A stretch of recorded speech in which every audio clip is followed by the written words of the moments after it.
boldip.com. Hey, buddy, welcome to the Bold Inventor Show. I'm your host, JD Houvener, with my trusty co-host, Matt Kulseth. Oh, there it was again. I pointed the wrong way. Matt, good day to you. Good day, sir. How's it going? Going pretty good, man. Going good. Into fall, a little crispness in the air. Yeah, I got the vest on. I got the attire for the fall.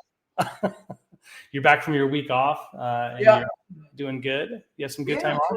Just so busy. I had a great time. We're out in Montana chasing some elk.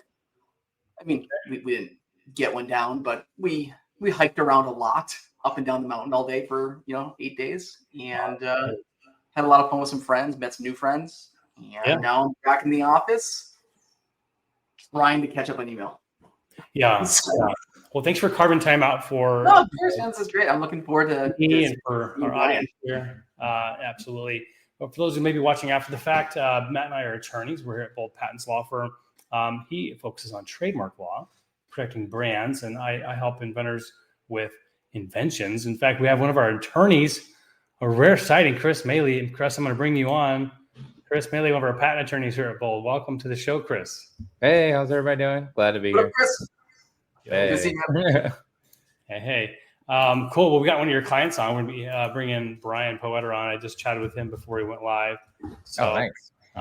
We got him waiting backstage. So I'm going to put your title here, patent attorney. This is quite the honor. I appreciate you coming on. I mean, I kind of just fake it, right? I'm like a fake doctor on TV. I mean, Chris, you're in there actually swinging, doing the work day in, day out with inventors.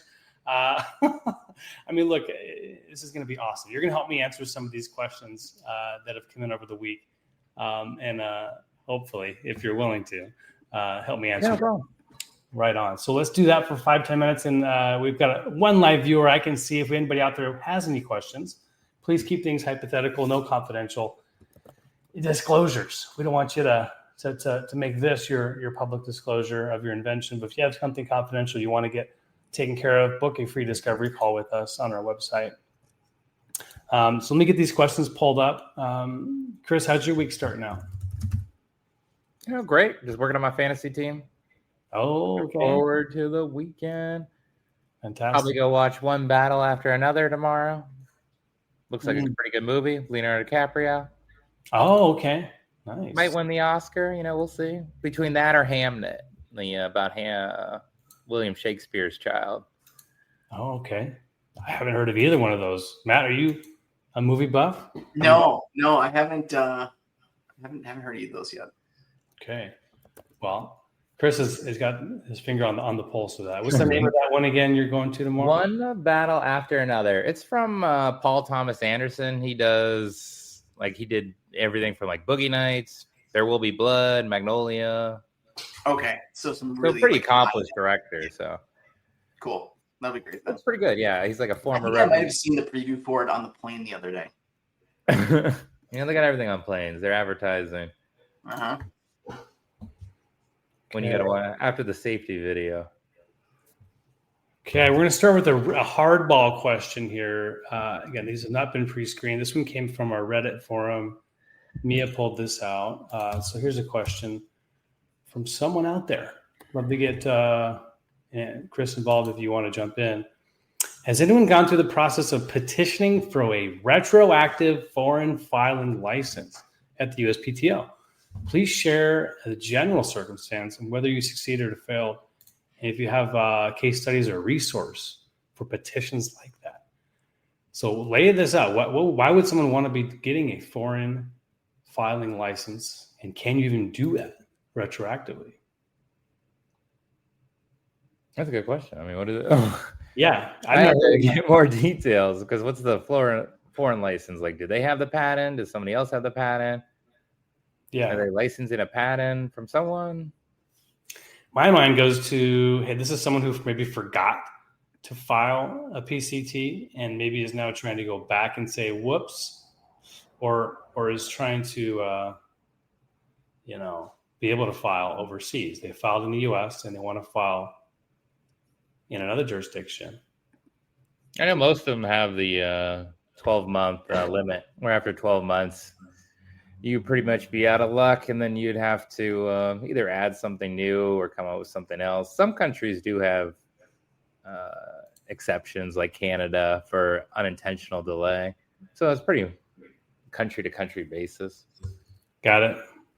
Good answer. Yeah, I'm unfamiliar. Do you actually get a foreign filing license? Is that a thing? That No, U.S. I've never heard of it. That's why I was confused. I mean, you get a foreign priority date from filing with the PCT, and then you have to enter each individual country through their patent office. It just holds your date so that you can file 30 months after the original priority date. Yep. But if you don't file, like let's say you filed a patent in the United States, you would have 12 months to file the PCT to lock in that date, or you would have missed your shot. Yep. It's just a 12-month window. Yeah, that's what I'm familiar with as well.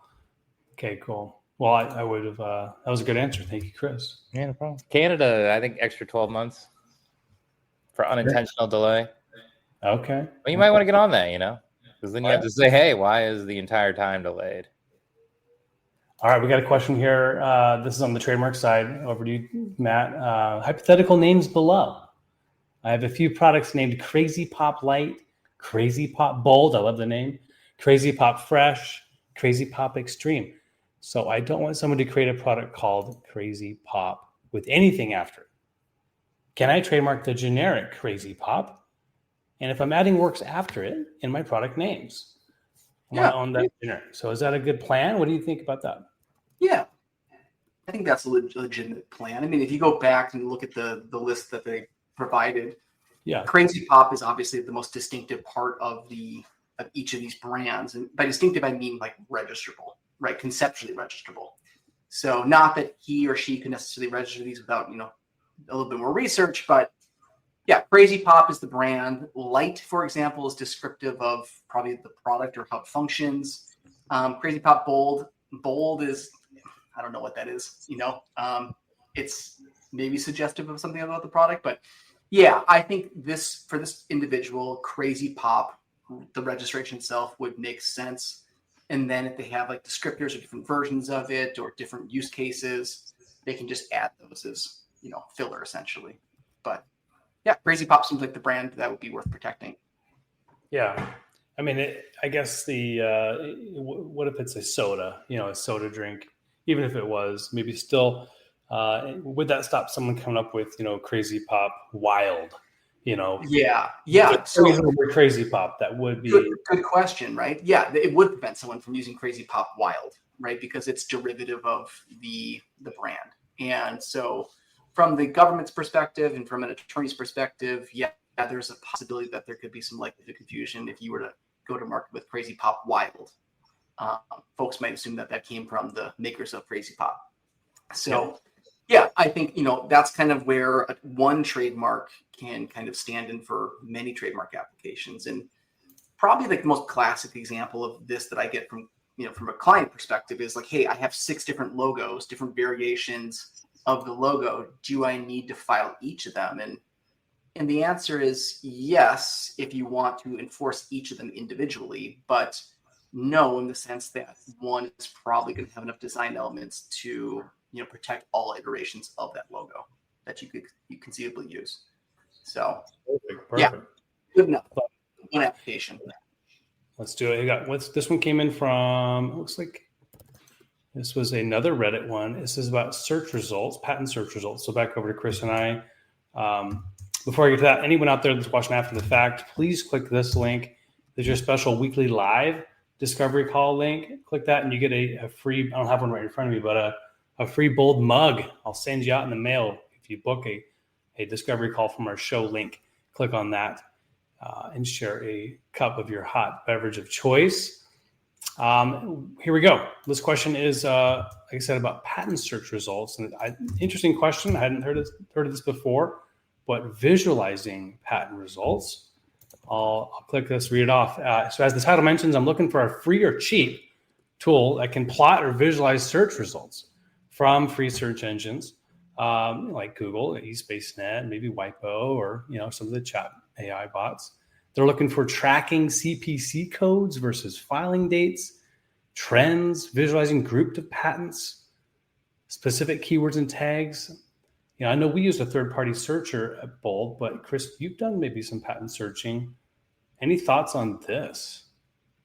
So they want a map layout or like claim charting of how it looks. I know. I mean, people advertise to us every day. They're like, "Hey, look at my new search program that does this and this and outlines it like that." I know AI, they do a pretty good job, but then you always have to watch out for the gray area. If that's like a public disclosure of your invention, and that's going to count against you, where if you don't file a patent within 12 months, does that count as a public disclosure? And if it's past 12 months, then it enters the public domain and you wouldn't be able to file a patent on it.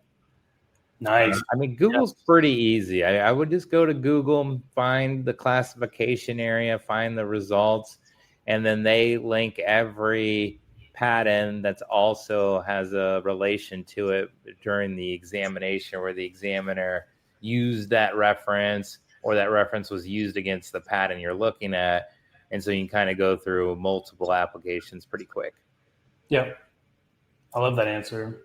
Yeah, I think, with today's technology, and like it's just a simple Google search, which will likely compile a lot of the free search engines, you can do kind of what's called a knockout on your own, do some initial diligence before you, for example, hire an attorney. I think it's something that you should do. It's wise, and they are free. We as attorneys, we want to make sure before we give our opinion on anything that it's a thorough search, not just on patents, but for non-patent literature as well.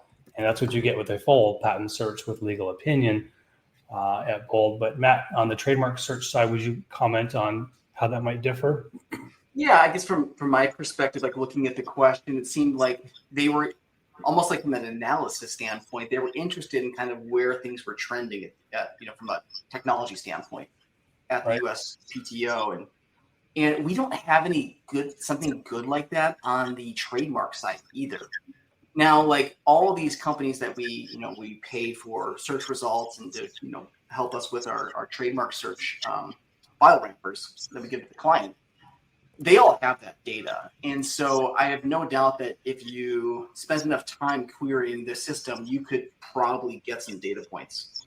But as far as I know, like that type of reporting comes out generally like once a year from the USPTO on the trademark side. Kind of gives a breakdown of how many trademarks are filed in each class, most popular names that were searched or applied for, that kind of thing. Yeah. I think there's a lot of really good tools, especially with AI popping up. In the end, I think it's still true. If you're a human being and an inventor, and you want to know, okay, I have all this data. What do I do? What decision do I make? And if you're gonna rely on just your own research, you can feel a little bit uncomfortable. So hiring a professional, getting an opinion from an attorney is going to be the best way to kind of put yourself at ease and have the best decision possible going forward. So whether it's on the trademark or patent side, Bold Patents is here to help you with that. So with that, I'll welcome any live questions that come in throughout the broadcast, but we're going to go to our guest, Brian, who's been waiting backstage. Brian Poetter, welcome to the Bold Inventor Show. Hi, guys. How are you? Yo. Hey, good. Great to have you. Brian. That's good. Chris, I just have to say, I got a lot more culture just listening to your movie recommendations. And my wife is so sick and tired of watching Adam Sandler movies or things that go boom in the night that we can get a little bit better, higher quality movie in our movie night now. So appreciate that. Oh, hey, no problem. Glad to help. I got a bunch of them. I think I watched like 40 this year. Nice. Fantastic. Wow. So Brian, so take us back, my friends. You're an inventor, owner of Fanbags Cornhole. Why don't you give us a little history here on Fanbags Cornhole? How did you get started with this? I mean, I think we're all familiar with this sport of cornhole, both recreation and competitive, perhaps. Walk us through how you got started on this business. Oh, wow. So I got introduced to cornhole when I was in college. So I was at Ball State University, and they were playing this game in tailgate. And good thing about Ball State, at least at the time that I was there, is nobody went into the football games, right? They all just stayed out and hung out in the tailgate lot. And so they were throwing these bean bags at this board with a hole on it.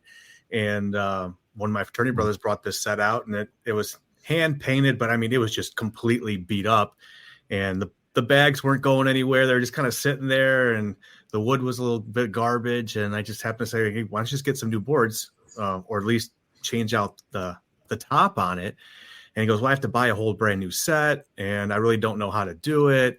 I don't have the tools for it.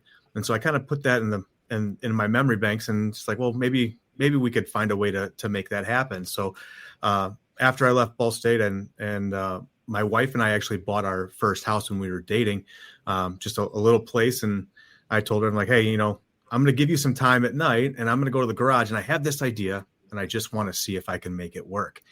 And so I went on Facebook Marketplace, and I bought a saw, I bought a drill, and I bought some 2x4s and some plywood. And I came up with this idea to slide the playing surface out of a cornhole board so you could change designs. You could slide a brand new playing surface in.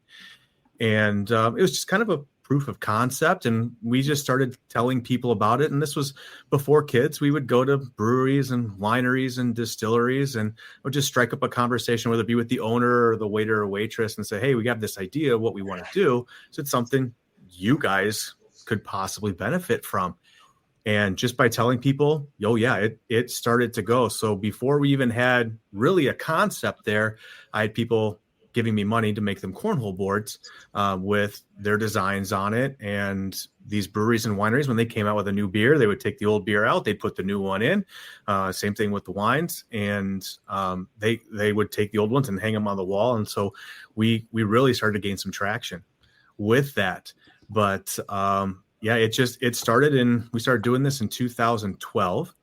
Okay. And it's been going ever since. So it started in my garage, and from there we kind of grew everything. I think I was able to get everything going for the span of $350 with tools and wood and everything else right off the bat. So it's been good to us. Love it. So the heart of this product is the replaceability of the playing surface of cornhole, right? That top that shows. And so keeping that structure at the bottom intact, and maybe willing to kind of, up the quality of those materials of that base structure, right? And so then you have a replaceable board. Tell us about kind of the iteration of the product. I imagine your first prototype isn't the same one that's selling today. No, the game of cornhole, and as weird as it is, and unless you're kind of in the cornhole community, I mean, it's changed a lot. And I still have the first set that I made, and it's always kind of it's a constant reminder of me of just how you need to keep learning and you need to keep progressing with not only the competition that's out there, but with the tools that you have at your disposal. But we had 2x4s that held the frame together. And then we had a plywood. It was a really thin plywood that ended up being the playing surface. And looking back at it, it's the worst design ever because it's an inconsistent playing surface. And we were using vinyl at the time, vinyl stickers. And by today's standards, you'd be kind of laughed at for using it. But at the time, it was kind of revolutionary, even with the vinyl stickers that were on it. And so from there, we kind of learned we had to upgrade our material a little bit just to get to some more of the more serious player. And we did. We went to it was called a rubber wood material, and the rubber wood was functionally strong, but it cut down on the weight. The first boards, I think they weighed about 100 pounds each. So shipping was absolutely out of the question. Right. We were trying to get some drop shippers at the time, and the cost for shipping was just absolutely insane. But the rubber wood brought the weight down to below 60 pounds. So all of our shippers didn't surcharge us for it. But then we had started using MDF, which is another material for the top.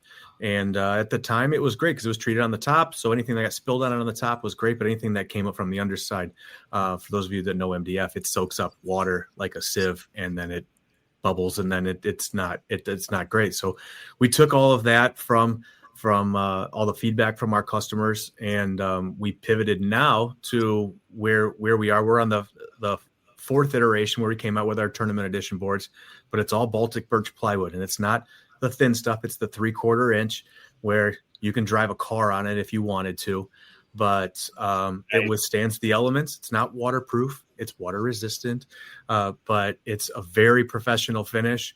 And with the new iteration of the interchangeable boards, instead of using the actual frame itself to hold the playing surface and where you had an inconsistency around the sides when a bag hit it, it's now you can't differentiate it from a tournament board, which is just a regular 2 foot by 4 foot board on the top, and the actual sliding mechanism and latching mechanism is underneath and attached to the frame, so that there's no inconsistency with the playing surface.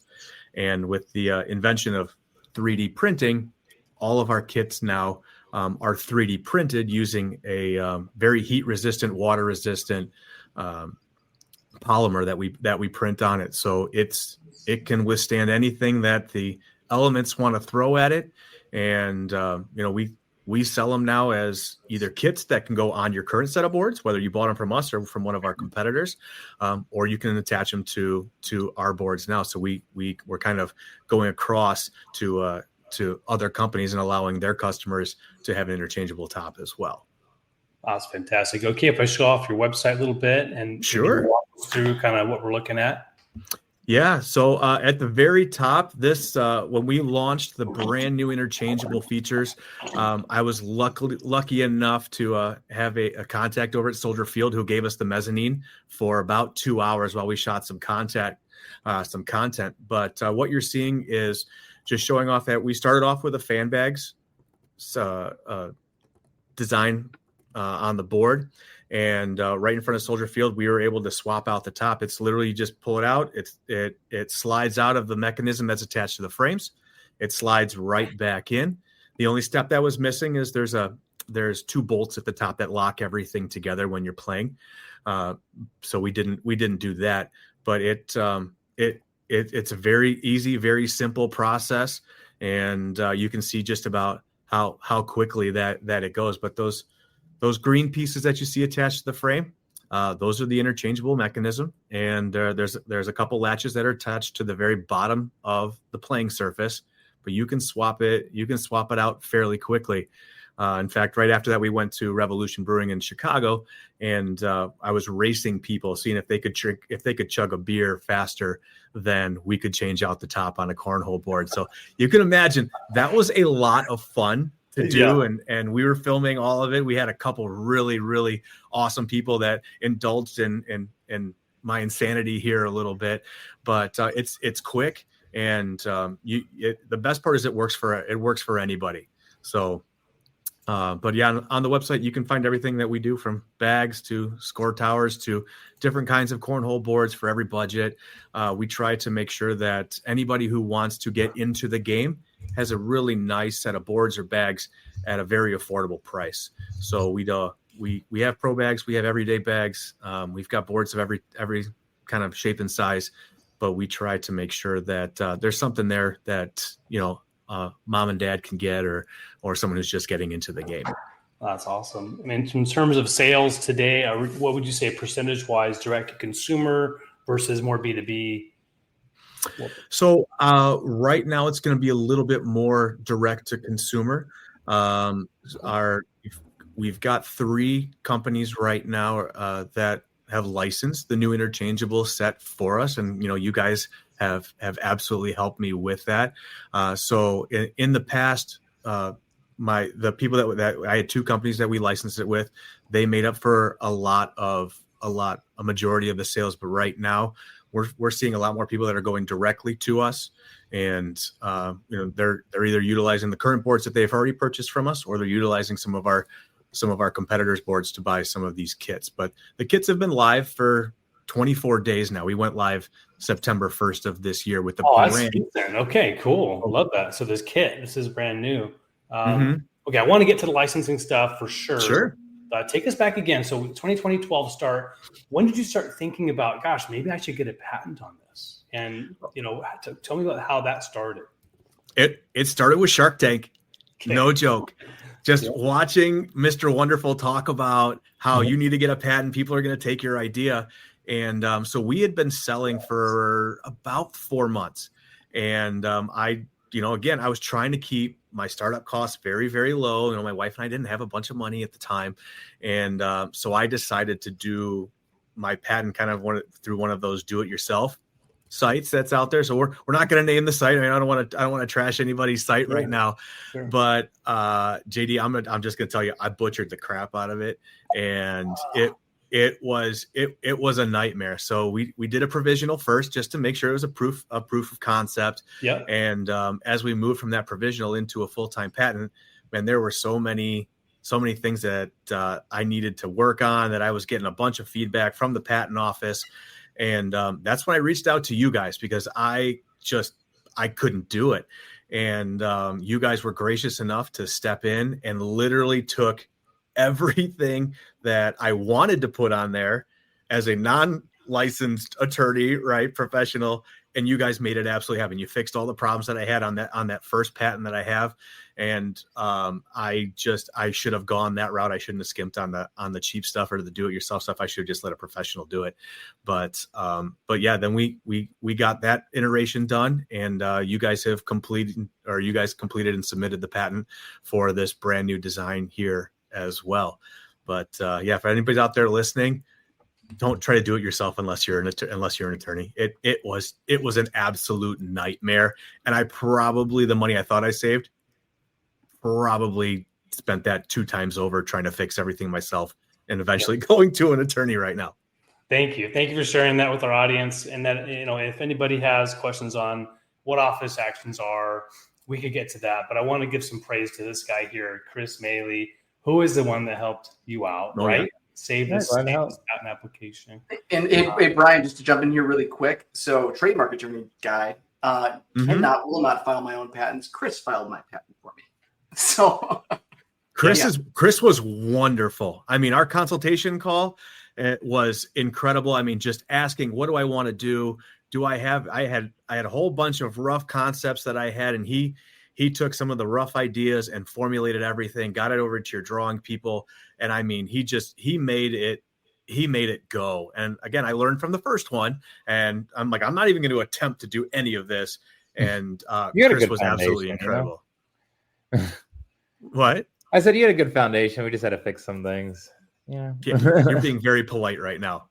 Let's show it off. Let's show off this patent here. I mean, for some of those patent nerds out there, I know they're out there. I know I am one.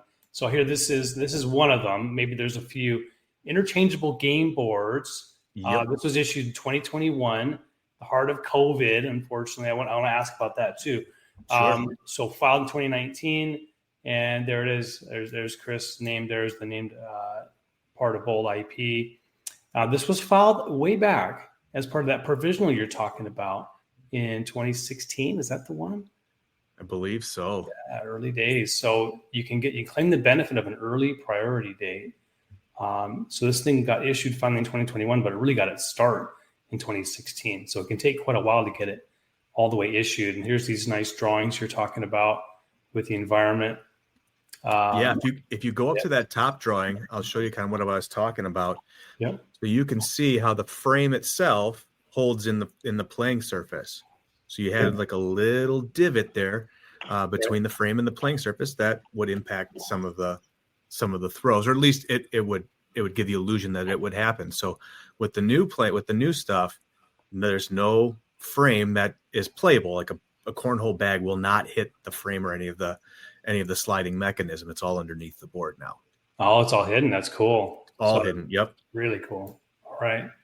And so the, and obviously you got your patents here. The claims are here at the bottom, with these elements here. And I always ask this for those that have gone through this process.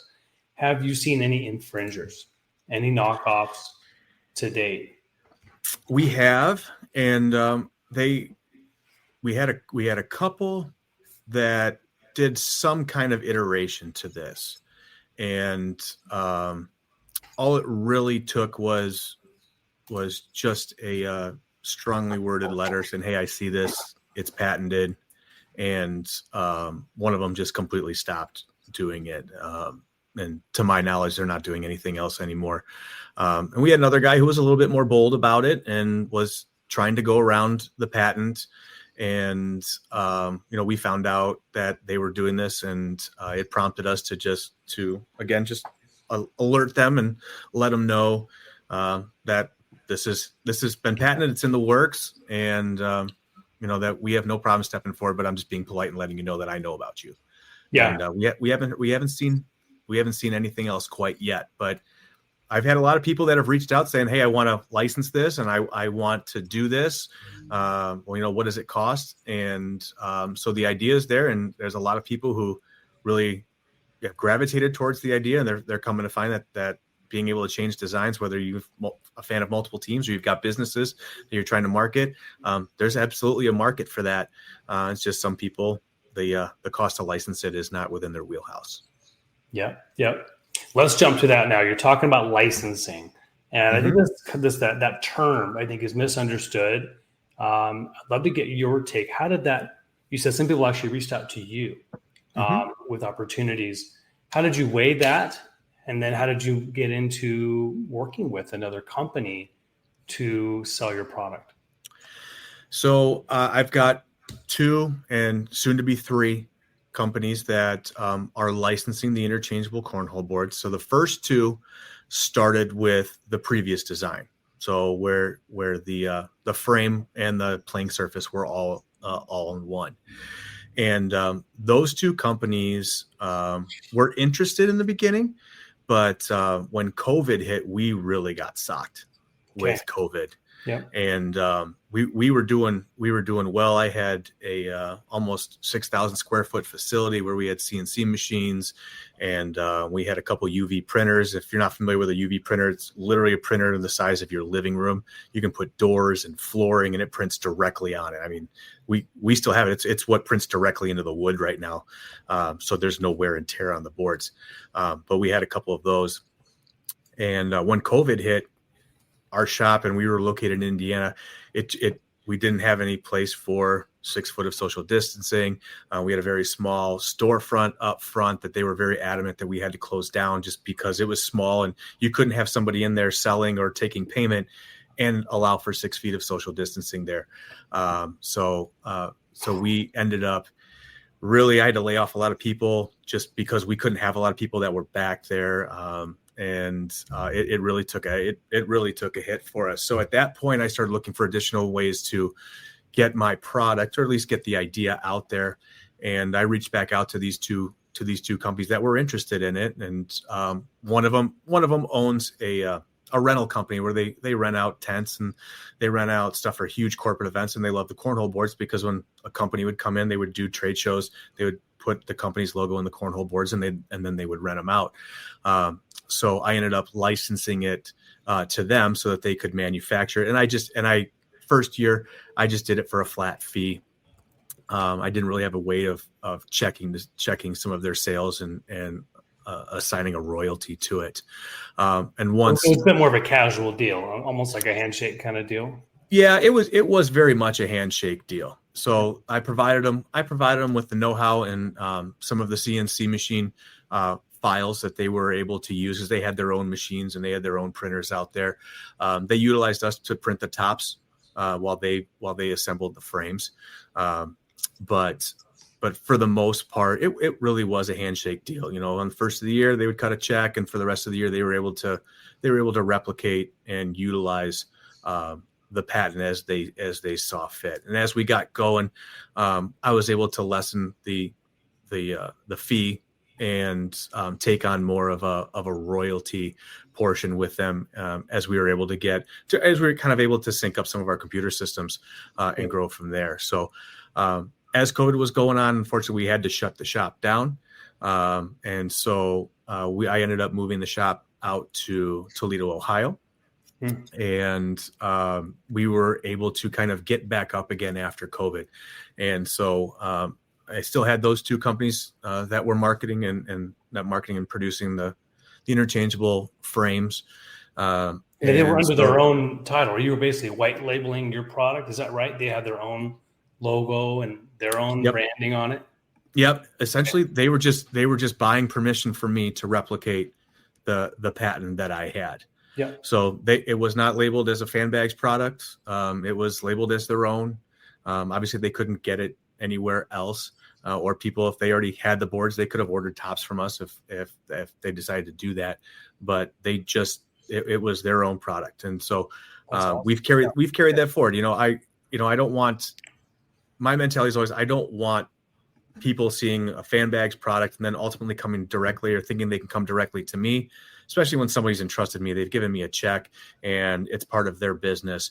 So I try not to have people come back to me that another company's worked so hard to reach to get that client.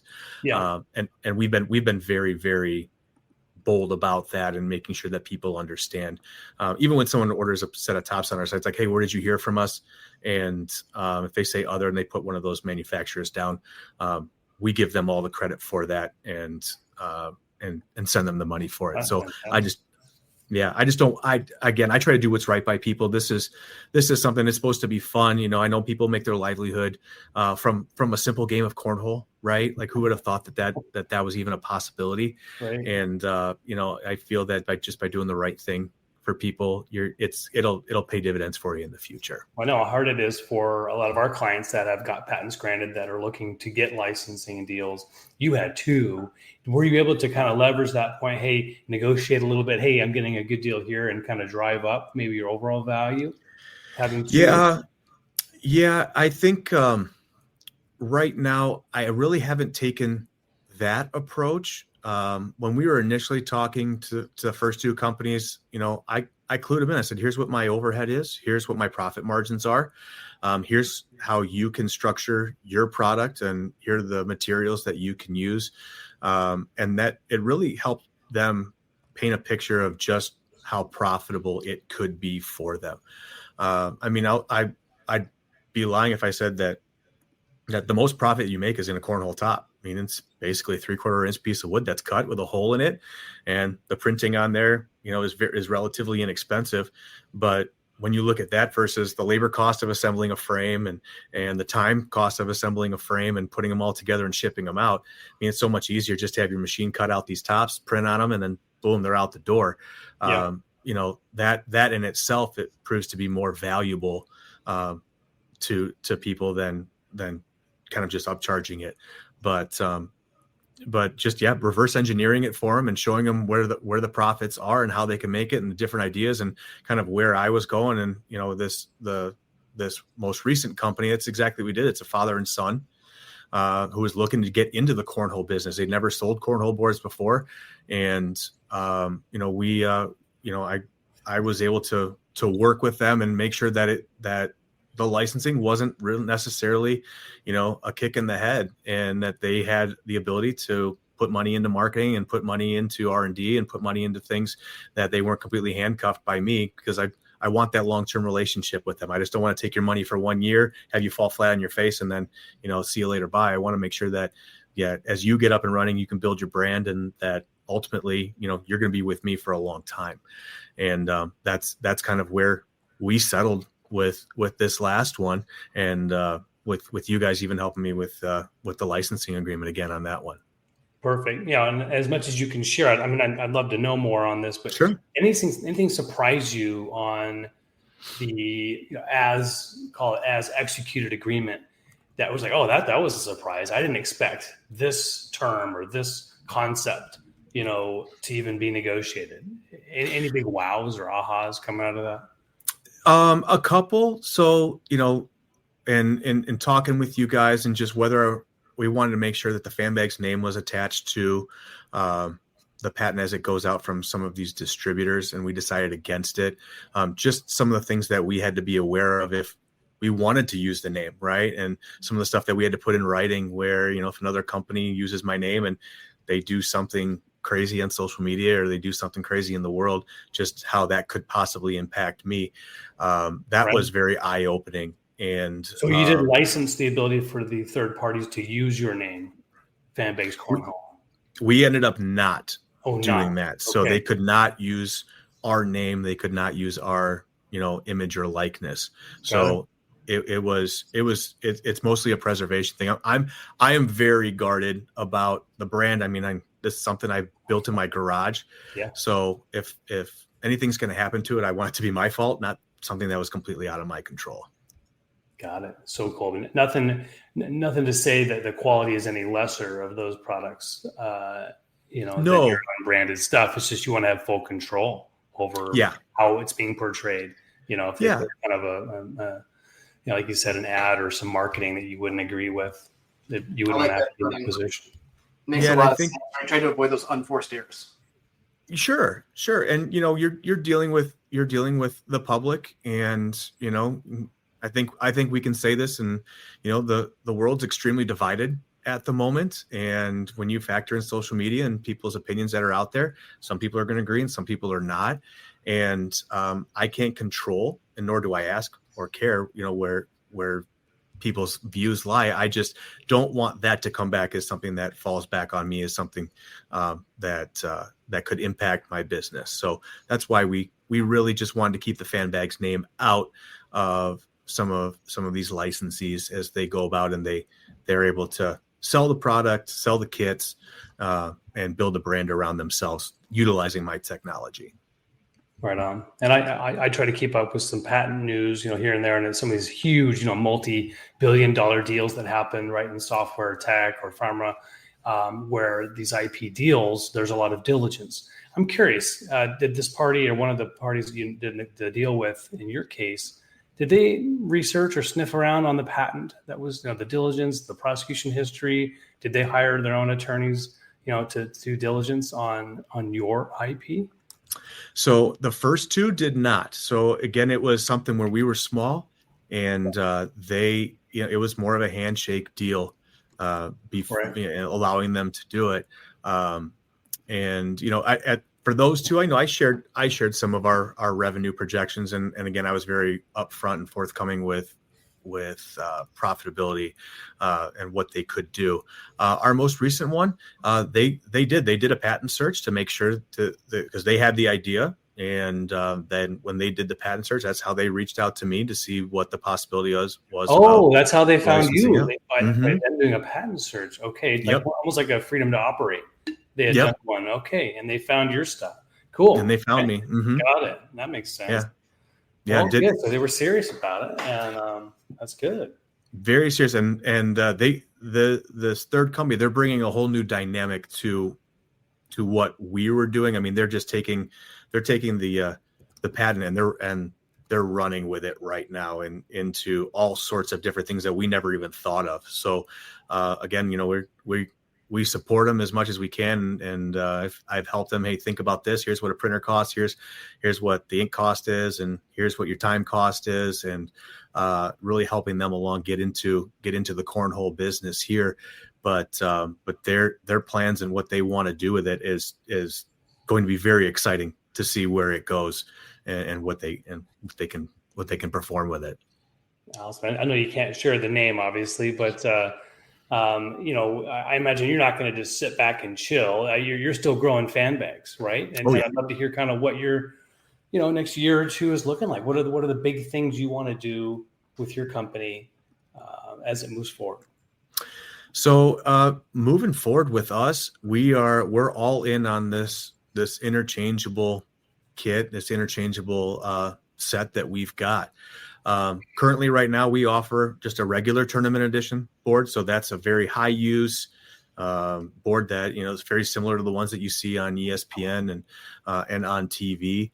And that's still one of our top sellers right now for people who are serious and to overly serious about cornhole. And that's the tournament edition pro, the PRO cornhole boards, this one here. Yep, tournament edition pros. So those ones, they've got double thick legs. They've got supports on the legs.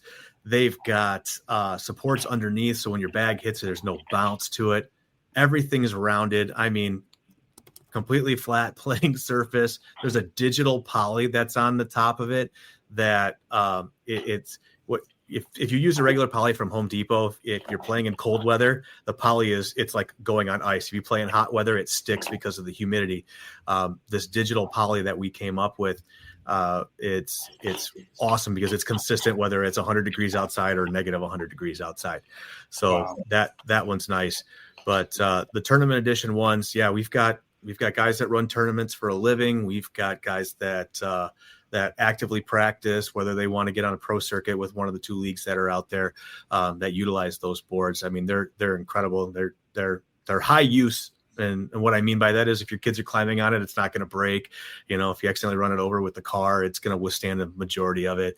But, you know, Matt, you laugh, but it happens a lot where people just have them sitting out in back of their car and forget that they're there, back up, and boop, there they go. Yeah. But yeah, we've got Backyard Pro, which is a kind of a step down from the tournament edition. So it's a more cost effective. It's not the frame isn't made out of Baltic birch. It's made out of a northern pine. The supports aren't there, but you know, for people who are more of a backyard casual player, it's a perfect set. And we've got PVC ones where you can leave them out all year round. It doesn't matter. It can get rain, snow, whatever you want. They're completely weatherproof. And then with the digital print and the poly on top, unless you take an axe to it, nothing's going to happen to it. But yeah, we've got small ones for tailgating for people who have limited space. We've got desktop ones right now. We've got cornhole bags, which we got into the kind of the pro bag market here over the last year or so. So, you know, for us, it's just going to be continuing to grow and get into as many households as we can, impact as many people as we can. And again, get everything to people at a price that is not, it's not price resistant. You know, some of my competitors will sell a set of 4 bags for $300. You know, our pro bags, which are very comparable, we sell a set of 4 bags for anywhere from $50 to $75. Wow. So you still get, you still get something. Yeah. Right. That's great. Yeah. So it's not your Walmart. It's not your Walmart set or your Walmart material here. Yeah. Well, love it. People are looking for something custom and, you know, unique, memorable, right? You know, stand out. If you're talking about the tournaments and this type of thing, I don't follow it as much. I think before we went live, I know you've been interviewed, I think, on ESPN. I'd love to hear more about the sport. Is the sport making, call it headway, if you will? Is it going to become a collegiate sport ever? Is it making ways into the, Olympics, dare I say, or something along those lines? You know, I wouldn't be surprised. But, you know, there's two major leagues that are out there in the American Cornhole League and the American Cornhole Association. Okay. And both of them have done a great job of promoting this sport. And it's really gone from a tailgate, backyard, chug a beer with your friend kind of sport to really being a very competitive atmosphere where you're seeing more bars that are getting cornhole boards because people want to play. You're seeing people running tournaments, whether it be for a fundraiser or to win money. You're seeing a lot of that stuff right now. And I was fortunate enough where over the last couple of years, I've sponsored a lot of the professional guys that are on ESPN and getting to know them and getting to see that side of the business over there. And they're doing just a great job of continuing to grow it. I mean, now you've got celebrities, they're doing pro-am, like cornhole pro-ams on ESPN, where you have a cornhole pro playing with, Mike the Situation from Jersey Shore. Right. Yeah. So it's great to see where this business is going. It's great to see where this is going. And, you know, I've got 2 7-year-olds and they love watching TV where one of our pros is on TV and it's got the big Fanbags logo on his jersey. Nice. Okay. So you have sponsors. Well, you're sponsoring pros. Yeah. Okay, oh yeah. Tell me about that side of the business real quick. I mean, I know I'm the one asking. Matt, Chris, feel free to jump in, but I'm super curious. I mean, how does this side work and how much of your business is that? So we started with the pros in 2018, okay. And so it was when it was still getting a little small. I think they were just getting into ESPN, and I had quite a few guys that were coming up to me and just, hey, I just need money to travel and go play cornhole. I have no wife, I have no kids, I've got no responsibilities. That's just what I want to do. Yeah. And so again, handshake agreement was like, yeah, just wear my logo, don't say anything stupid on social media, and just give us a breakdown of how your tournament went to your followers and make sure you just tag us in it. And that went over really well for us. And we had people that, were buying stuff because they were following so-and-so and so-and-so was playing on them. Or, they would follow so-and-so to a tournament and our boards would be there. So it worked out really well for us. And as the game got bigger, and the competition for some of these elite pros that we were sponsoring got there. I mean, we got priced out of it pretty quickly. I mean, there were guys that were dumping 10, 20, 30, even $70,000 per season into some of these guys to play with their bags and use their boards and do social media content. And that's just not the route that we decided to go. So a lot of the guys, we still sponsored them. We still said, hey, we'll pay for your travel. We'll pay for this. And we'll work out something, whether my logo's on your jersey or not. I had one guy and I'll he won't mind me putting his name out there, but Stephen Bernasset, is still a very good friend of mine and still somebody that we sponsor to this day. But he had some rough stuff going on in his life, and I employed him and just said, hey, I need some help running the printer. I need some help running the CNC machines, and gave him a job when he really needed a job. And he came to me and just said, hey, I want to be a pro. I want to be a cornhole pro. And so every day we would shut the shop down at 9:00 at night, and we would move everything out of the way so he could practice. And he would be there from 9:00 until almost 3 or 4 o'clock in the morning so that he could practice. And he would bring people in there, and he would tell me, and I need to practice against this person. And I'll never forget, they had a kind of a qualifier on ESPN where, all these people that weren't pros, they could go and play, and depending on how they finished, they got a pro contract. And I was in Lake Tahoe at the time, and he's texting me. He's like, I'm nervous. And I would walk around to people, bartenders and people sitting at tables, and said, hey, my buddy's trying to become a cornhole pro. Can you shoot a video just saying, hey, Steven, let's go. Let's do this. And I got about 20 people to do that. And he played well enough that he got his pro contract. Nice. And fast forward, he made a ton of money. I mean, first year he was sponsored by me. Second year he was sponsored by me. After that, he had people just handing him money hand over fist to be a part of them. And I said, do it, man, because I can't afford to do that. Your allegiance to me is nothing. I want you to be in a better spot.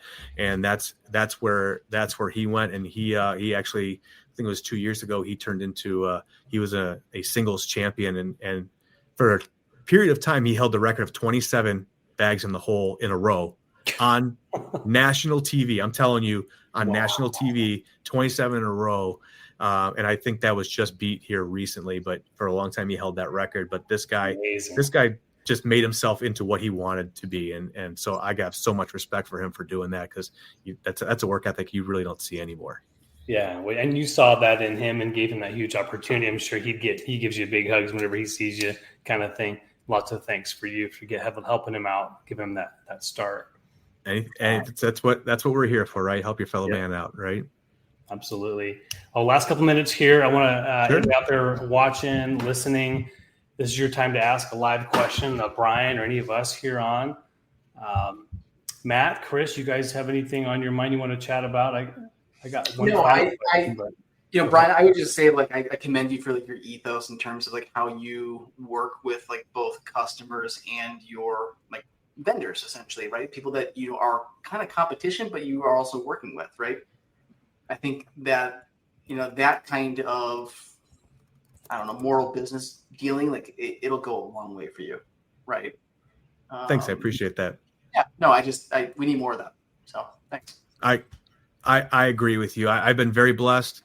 My mentor who helped me with some of this stuff, he didn't receive a dime, and it's I'm very blessed with what I have. I've worked very hard for what I've gotten, but if there's people that you can bring along with you, right? I think that's the true mark of a leader, right? Is not the one who can climb the ladder by himself. It's how many people can you push or drag up with you. And that's what we try to do. And Fanbags, it's fun, man. You make cornhole. I get to go to the park and play cornhole with my son. We've got cornhole here in the basement, and both my kids just absolutely love the game, and they play with each other, and they have competitions. And my neighbors who've never really played the game, now they're all into it. And so we have an absolute blast with a game that's throwing a beanbag into a hole. Think about that, right? Yes, it's throwing a beanbag into a hole, and just the stuff that you can do and help impact people by doing that. Love that. I've got this question. Well, two questions. One, are you comfortable if I share your email address with the public here? If they have any questions for you, maybe they've got something on their mind they'd love to pick your brain about, are you willing to share your personal email address? Sure. Yeah. Okay. All right, go for it. Is it the Fanbags Cornhole one? Brian at Yep. Fanbags Cornhole? Brian at fanbagscornhole.com. All right. So you can reach out to us on social media. We're very active, Facebook, Instagram, you name it. We're out there, LinkedIn. But if you have any questions, fire away. I'll be as forthcoming as I possibly can be. Hey, I got a question for you, Brian. This is a Sure. question that we get a lot. Have you done any licensing deals with the NFL, and how does that work from a professional sports association licensing the right to display their brands on your boards? Oh, you're getting into the good stuff here. The All right. expenses. Yes, the expensive stuff. Yeah, it is true. So licensing with college and with the NFL. So we've done both. And so we started with NCAA, and there are 3 major licensing clearinghouses that are out there. So you've got Learfield, you've got Collegiate Licensing Company, and I can't remember the third one, but you go to each one of them, you apply, you have to submit your revenue, you have to submit your business plan to them, and they look you up, and they grant you licenses for the schools that you want. And so we started with CLC, and we were able to get Michigan State. We were able to get some of the Big Ten schools and a couple of the SEC schools. And then we went to Learfield, where you got most of your MAC schools that were in there. We got a couple other big ACC schools as well. But it's between $25 all the way up to $500 per school, just in an upfront licensing fee, and then it's a royalty, and each school has its own royalty after that. One of the clearinghouses that we utilized had access to the NFL. So what we did is we would submit a design to them, make sure that the design was approved by the NFL to carry that logo, and then it was manufactured from that company under their licensing. So the royalty was paid, and that company, they had all of our CNC, breakdowns, so they would be able to send it to us, and it was officially licensed, everything else. So we have a similar agreement like that today. So some of the beer companies that we do, if we don't go directly to the beer company, then we can license it through some of these clearinghouses that are out there. But the NFL is a little bit different. So we did petition the NFL for NFL licensing. The cost at the time was completely cost prohibitive for us. There was no chance, right? You're going to lose money, or it was going to be a break even kind of thing, or I believe at the time the NFL wanted an upfront royalty of $500,000 right up front. And so there's no, with the amount of cornhole boards that we were doing and our pricing model, there's no way we were going to be able to recoup that in 1 year. I think it'd be a stretch for us to do that now. And to be honest with you, I think the custom market is a lot more active than the market for NFL and for NFL teams. But we even petitioned Marvel, and this is as Marvel was going through, kind of their phase 1. We asked them, hey, can we produce, some of the Marvel characters, and Marvel was at the time it was awesome because you had 4 options with Marvel, and so they had tier 1, tier 2, tier 3, tier 4, and tier 1 was more of your lesser known superheroes and villains, and tier 4 was your Spider-Man, your everybody else that they knew.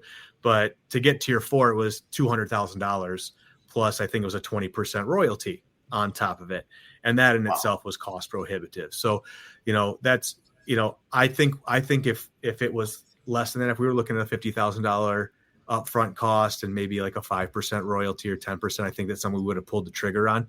But again, we found a clearinghouse, and similar to what we found with the NCAA and the NFL, where we could process the tops through them because they were already licensed to do it, and then they would send the tops to us, and we would attach them to the boards, and off to the races we would go. But is it something that we could do in the future? Absolutely.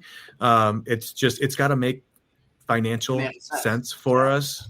Right. It's just, that's what it is. And, you go on to some of the the websites where they've got the NFL, the officially licensed NFL boards, and the quality is diminished tremendously because they're within a certain price point, right? No one's going to buy a $600 set of cornhole boards just because it's got Chicago Bears logo on it. So we've got our price range, and we either have to sacrifice quality to make the profits back so we can actually pay for the license, which we're not going to do that. And unfortunately, you see that from some of our competitors where it's just you look at the board and you're like, how does anybody want to buy or play on that thing when you could have something over here that's way better and you probably cost less than what you did. Right. Yep. Awesome. Brian, thank you so much for being a guest on our show. Yeah, so much golden nuggets in there. I'd love to have you back on the show, give an update here in a few months or a year. So if you're open to doing that, Chris, thanks for being with us too. I'm always you. Yeah.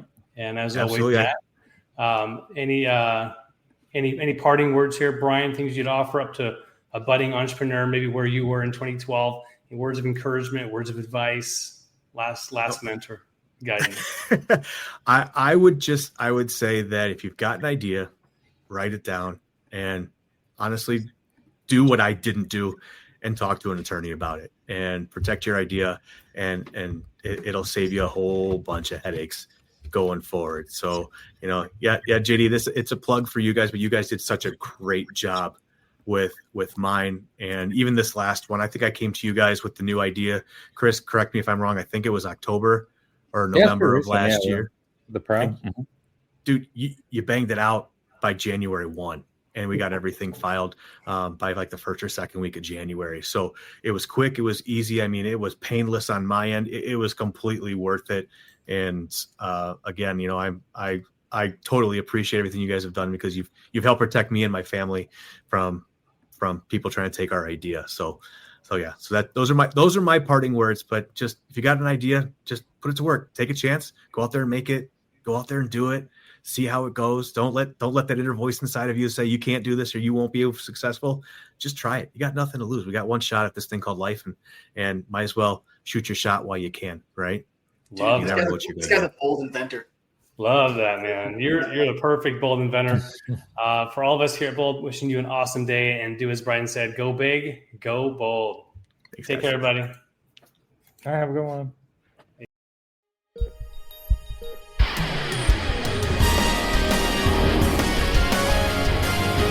Go big, go bold at boldip.com.